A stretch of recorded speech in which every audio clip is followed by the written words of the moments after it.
Hello, this is UCL Uncovering Politics, and today we're focusing on violent protest. Can it ever be morally justified?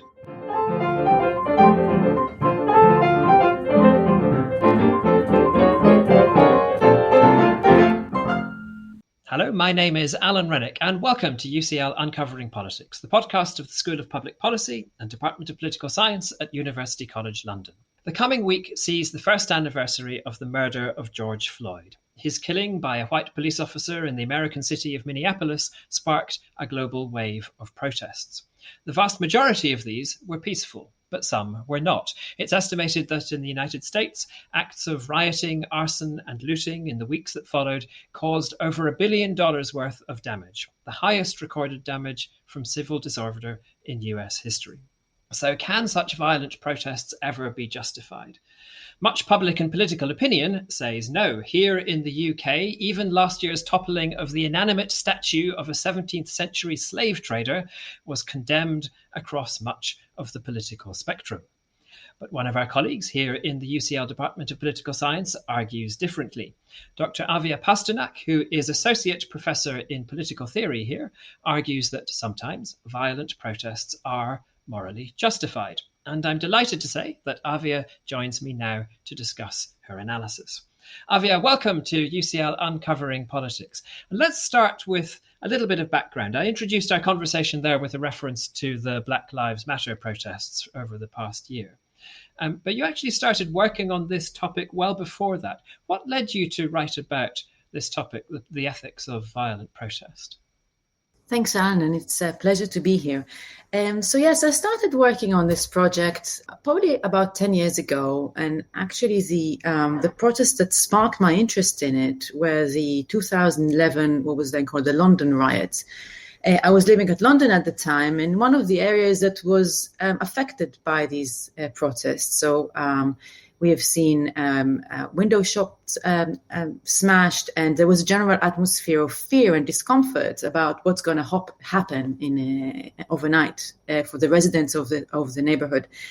And in the aftermath of that, I met over actually with our colleagues, a political theory group at UCL, and I remember having a long chat with one of my colleagues, Dr. Emily McTernan, where we discussed what happened, and I was describing these events in a rather condemning tone, and Emily disagreed with me, and she actually thought that there's more to the picture, and I became very intrigued about how different our initial responses to that were, and I thought, well, this is something that's really worth exploring, and I want to test myself. I want to test why did I feel like that, and also was that the appropriate response? So that's what sparked my interest in this topic in general. So it's a common view that violent protests in democracies are not permissible. Now you take issue with that, I guess. Why do you do so? It's an interesting question of why. And I think one of the exploring my own response to these original protests of 2011, and generally speaking, the public response to these incidents, I think there's certainly an imbalance in the type of agents that are involved in this. So we usually have often the people who resort to violent protests of the type we will be talking about are people who are oppressed people, marginalized members of a society, who have long been suffering from various types of rights deprivation, of political marginalization, of economic marginalization. And then the responses to them, the very harsh responses, such as you described, and there are plenty of examples for that. We can think about President Trump calling the recent protesters as just thugs and terrorists, or Prime Minister Cameron at the time was referring them to just common garden thieving and looting. So the responses are from the elite, and the responses are always condemning, and they're always the elite, the establishment that condemns those, the have-nots, for when they themselves resort to violent means, when often those who are resort to violent means feel that for a long time they themselves have faced violence from the hand of the state. So I had a feeling that there is some kind of an imbalance here where we are very comfortable in condemning people against the violence that they use against, but we are not necessarily paying enough attention to the circumstances under which they felt that the resort to violence is justified. So you have a kind of starting hunch there And you, of course, are a political theorist. How do you get from a hunch to some serious political theory on this question? So then I was thinking, okay, so there's a certain hunch here that the violence might be justified. And I was thinking to myself, okay, so where are and I was starting to look for literature on this. And interestingly, there was very, very little literature on the ethics of violence in protests. So people just did not touch this topic. And so I couldn't find anything to help me there in the existing literature. So I'm thinking, okay, so when do we actually think about conditions under which violence is justified? And there is actually very rich literature on the question of the justification of violence in other contexts. So in the context of self-defense, and also perhaps closer, in my view, to the topic that we are interested in the context of a just war theory. So political theorists have spent many hours, a lot of ink has been spilled on the question of whether when is the resort to collective violence of war is justified. And there's deep debates on that. And I thought, well, we can take those debates and do something that hasn't been done before. And so I was thinking, what do these debates, the conditions that have been specified in the ethics of self-defense and just war, can tell us about the conditions of violent protesters in democracies? Can the conditions that we think allow for violence in these contexts be applied to the case of political protest? So in a way, I'm suggesting in the project, the general methodological suggestion of the project is that we can use the ethics of self-defense in order to assess the moral permissibility of the acts of violent protesters. So just before we get into the ethics of self-defense and what's been written on that, you said a moment ago that very little has been written about the ethics of violent protest, which I guess might surprise quite a lot of people, because the topic of civil disobedience is one of the kind of classic topics of political theory that's been written about for centuries. Does that not help us understand violent protest? You're absolutely right that civil disobedience has been a topic of much interest to political theorists. However, perhaps unfortunately, it has been very much dominated, at least in Western political thought. And I want to emphasize that everything that I say here about that literature is really about Anglo-American political thought, which is the literature I engage in. That literature on civil disobedience has been very much dominated by the starting point, if you like, that was given by John Rawls in his analysis of civil disobedience in a theory of justice, where John Rawls has characterized civil disobedience as having to comply with certain conditions. And one of these conditions was nonviolence and civility. And that has been taken as a given, that when we talk about civil disobedience, we talk about illegal protest, but one that is civil, and one that is non-violent, and one where the protesters are submitting themselves to punishment. They do not resist arrest, they do not resist punishment. And indeed, you can think about kind of major campaigns of civil disobedience in the real world that have complied with these requirements. So perhaps the most celebrated example is the civil rights movements in the US in the 1960s, where we can see the image of people doing sit-ins and people marching non-violently and in fact being attacked themselves by the police, but yet sticking to the non-violence on a principled level. The protests I'm interested in violate that rule from the outset. So they are violent in the sense that they target property, they target police officers, they resist arrest, they clash with police, they chant, they're very uncivil in the words that they use and the graffiti that they spray. So they don't really fit in that classic model of civil disobedience. And for that reason, they've just been left outside that debate so far. So interesting when you see that, there's a really important phenomenon in the world, and somehow we in academia haven't quite engaged with it. Do you have thoughts on why political theory has left this huge gap for such a long time?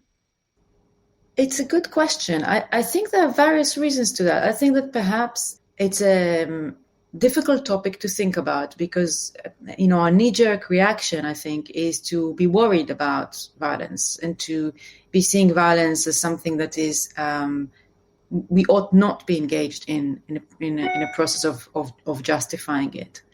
I think that it is also probably related to what I said earlier about the power balance. So I think that typically people, academics or philosophers, are at a certain socioeconomic level where attempts to disturb the status quo in that way, they find them threatening and frightening. So I think that there is therefore a natural, I think, kind of bias towards being reserved about these phenomena and preferring not to engage in it in a direct way. But it's a good question. It's fascinating, isn't it? Yeah.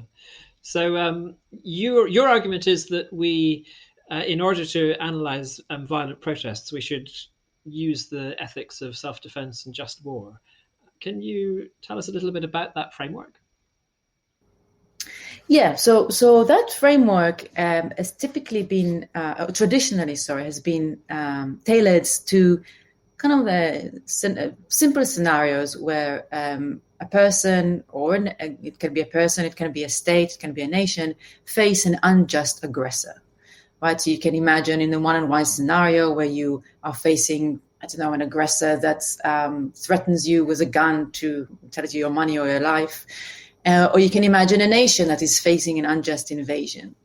And this kind of direct, immediate threat, and that literature seeks to identify the conditions under which you may permissibly respond in violence yourself, and in which and what, and what type and what level of violence you may engage in when you face this kind of threat. And again, I'm going to be very, very broad here, but traditionally the familiar three constraints that we have on permissive violence and self-defense, there are three such conditions. The first one is the necessity condition. So the assumption is that if you resort to violence, it must be that you have no other choice, right? So that the harm that you are intending to inflict is basically, that's the least harmful option, that alternative that you have out of the options. So in my example of a person that is pointing a gun at you and saying your money or your life, if, for example, there is an option for you to hide or to shoot them in the leg rather than in the head, then of course we think that you ought to do the least harmful option, right? So that's kind of the necessity condition. The second condition is the effectiveness or success condition that requires that if you engage in violence, then you have to have a reasonable grounds to think that the engagement in violence is going to be effective. There's no point in engaging in war if you know from the outset that there's no chance that you're going to achieve anything in it. And the third condition is out of proportionality. And here the basic thought is that there should become some kind of fit between the harm that you're going to inflict in order to defend yourself from the attack and the harm that you're trying to avert. So if, for example, Alan, I threatened you that I'm going to grab your glasses and break them, that's unjustified, but it would seem disproportionate if in response you took out your gun and shot me, right? Because the harm of losing your glasses, yes, it's unpleasant, but it probably doesn't justify killing the attacker. So we just think this response is not proportionate. So all of these conditions, basically, the common starting point for them is that we should avoid violence if we can. Violence is unjustified. Unless we think it's necessary, it has a reasonable chance of success. And the harm we inflict on it is proportionate to the harm that we are going to prevent. Okay. So if we try to apply those three conditions to the case of violent protest, so I guess start off with the necessity condition. Now, we're talking particularly here, aren't we, about violent protest in democratic states. And someone might think that, well, in a democracy, we can vote, we can join a pressure group, we can join a non-violent protest, we can do all sorts of things. There are all sorts of ways in which we can express ourselves and seek to advance our views and our interests. So many people might think, well, how can it be that violent protest is necessary in order to pursue your objectives within a democratic system? Mm-hmm. Yes, and I think exactly the type of objections that we have to, or reservations we have from political violence, we can phrase them along concerns about necessity, about effectiveness, and about proportionality. So perhaps we can, in order to start answering this question, we need to take a step back and think for a moment about the type of circumstances that we are facing in democratic societies. And here, my work sits together with other work in contemporary political theory, which is part of the non-ideal turn in political theory. So for many years, as I already mentioned earlier, political theory have been engaged in the Rawlsian project of identifying what the ideal state, the just state, would look like. It's a worthy project, it's an important project, it is an action-guiding project. However, many political theorists in recent years felt that we've a little bit lost the way, because we're so concerned with ideal theory that we are not actually doing political theory for societies as we know them. So let's think about societies as we know them. Societies as we know them, and here I'm talking about even advanced liberal democracies like the UK, like France, like the US. They have democratic components, but they are very far from the ideal democracy that Rawls describes. So I see these societies as marred by very serious injustices that involve, sometimes they are racial, they're also along racial lines, sometimes they're less along racial lines, but in many of them there are along racial lines, very serious discrimination, marginalization, and denial of what many of us would think are basic rights of portions of the populations. So we're thinking, for example, if you think about circumstances of the inner city ghetto in the US, where the life expectancy, the access to health, to education, to to a decent standard of living are limited from a very early age to people who live there, and we also have the whole kind of racial background against it. And we see not that different conditions in parts of the UK and in areas of France. So this is a setup against which we are engaging with. And so first of all, I want to emphasize that I interpret violent protest as protest that is self-defensive in that respect. It is protest that is directed at these type of injustices. It is often, almost always, sparked by incidents of police violence. And that was the case of the 2011 London protests. That was the case of the recent protests in the US. It always sparked by the case of police violence. But this police violence is in a certain context. It's not an isolated incident. It's an incident where the relationship between the police and these communities are already fraught with violence and brutality and indiscriminate treatment. And that treatment in itself is a symbol and an expression of a general disrespect that the state has towards portions of its populations. Now, against this background, we can also have a different picture about the question that you've asked me about the necessity of the resort to violent protest.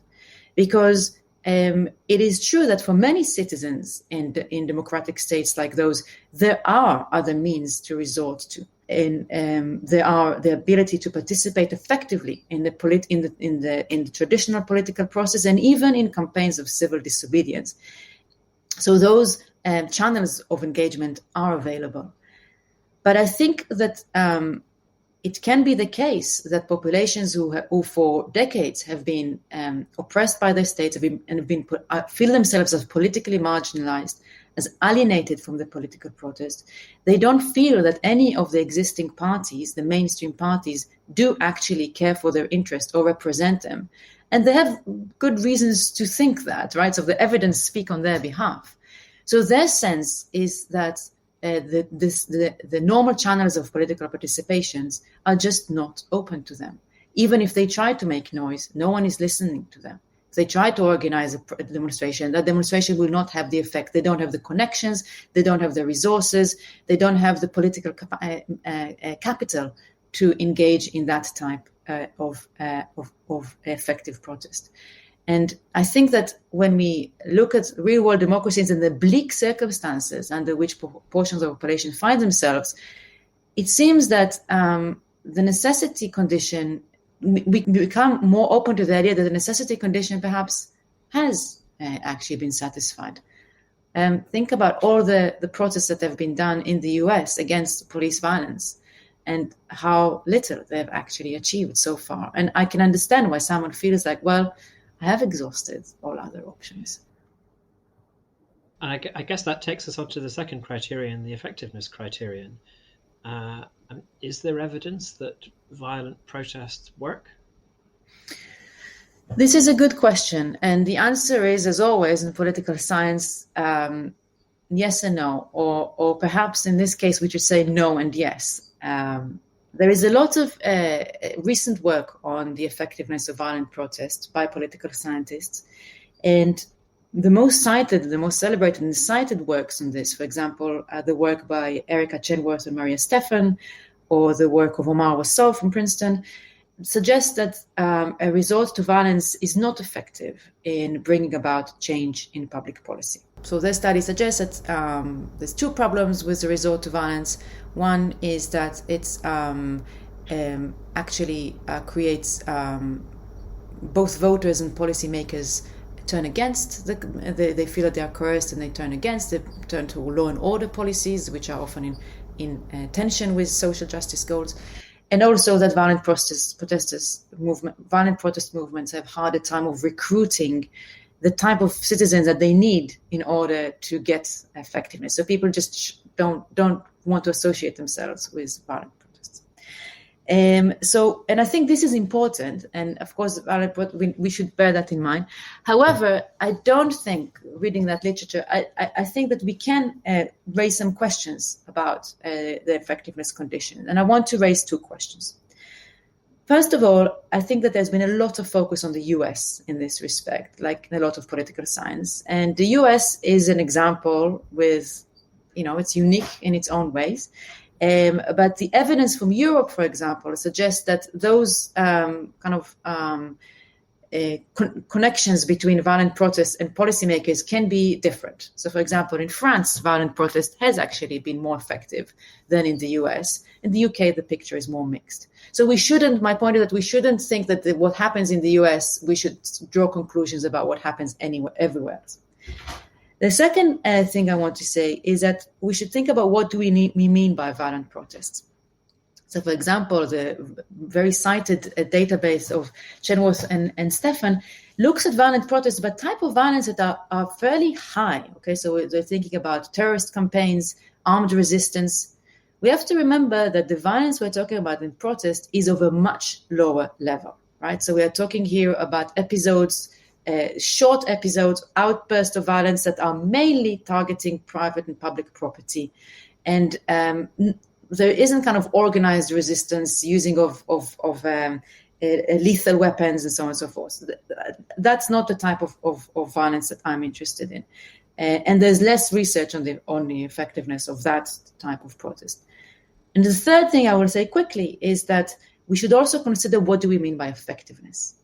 So there is the instrumental effectiveness of impacting directly policymakers, but perhaps we also want to think a little bit more broadly about the goals of the protesters. For example, the goal of defying the political order and expressing your anger and resentment at it. We might think that this is a goal that is effectively achieved by political protests, violent protests, and perhaps less so by civil protests that are kind of expressing respect for the law. And we might think that people who are regularly oppressed by the state have a strong interest and a right in expressing defiance against the political order that disrespects them. So if you kind of expand the question of what do we want to, what does violent protest aim to achieve, and what is the value of these goals, then perhaps we shouldn't be so narrowly focused on how policymakers respond to the protest. So none of this suggests that all violent protest is permissible, but it suggests that the reality is more complex, and there can be circumstances where the resort to violent protests can meet the effectiveness test.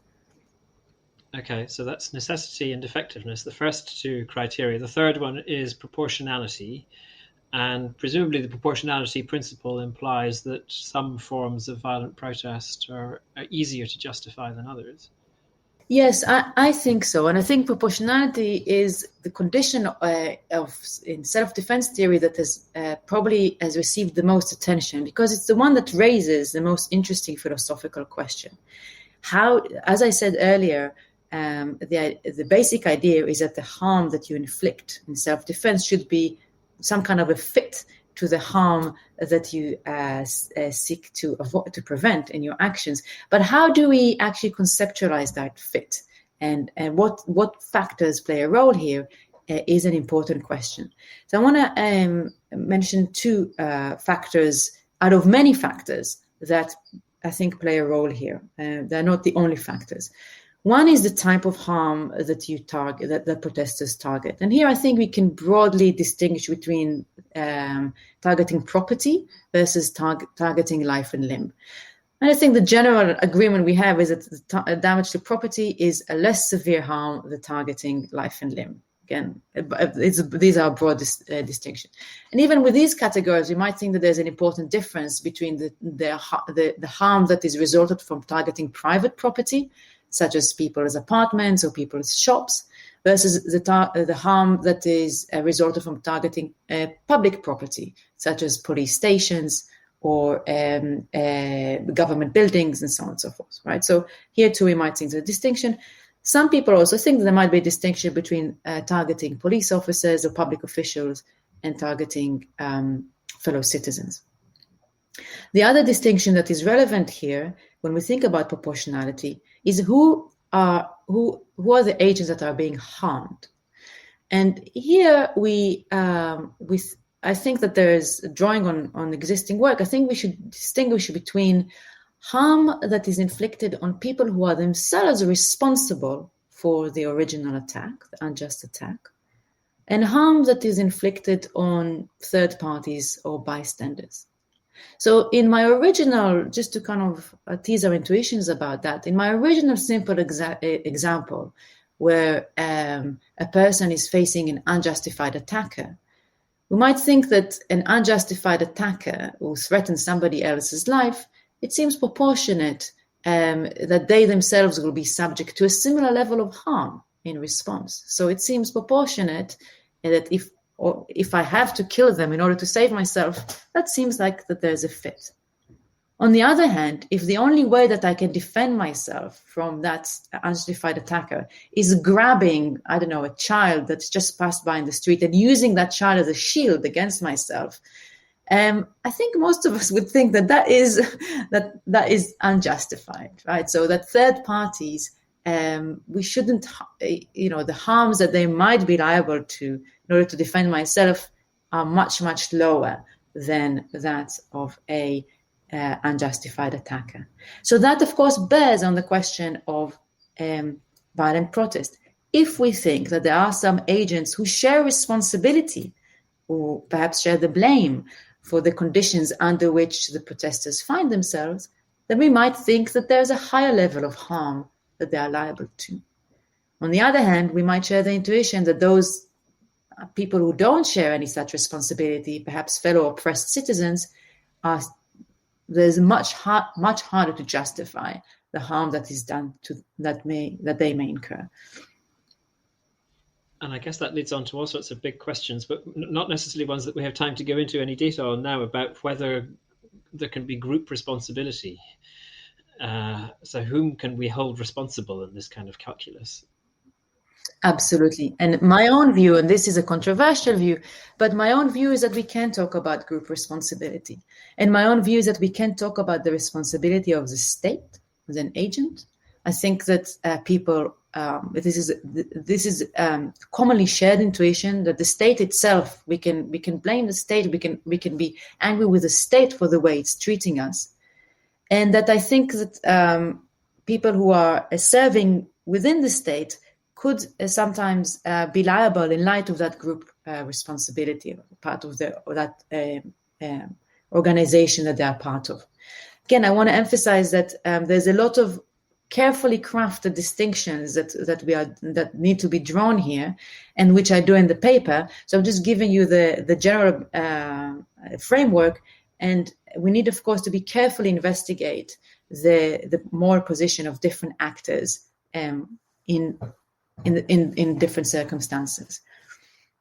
Yeah, so I guess some people might be listening to this thinking, okay, that sounds like a very clear and very elegant theory and a good way for theorists in ivory towers to think about these things. But if we're imagining someone on the streets, someone contemplating engaging in rioting, it's not really plausible to imagine that they're going to engage in this sort of cost-benefit analysis of working out, do I really need to do this? Is there some other way that I can get my aims more effectively? Is it actually going to work or not? I mean, in the reality of a political riot, this is just not how people are going to be thinking. And I suppose that might lead people on to the further thought that, well, maybe therefore we just shouldn't think that the context of political rioting is one that we want to think is defensible, because that is not a context in which the sort of thinking that you've just laid out is actually going to take place. Yeah.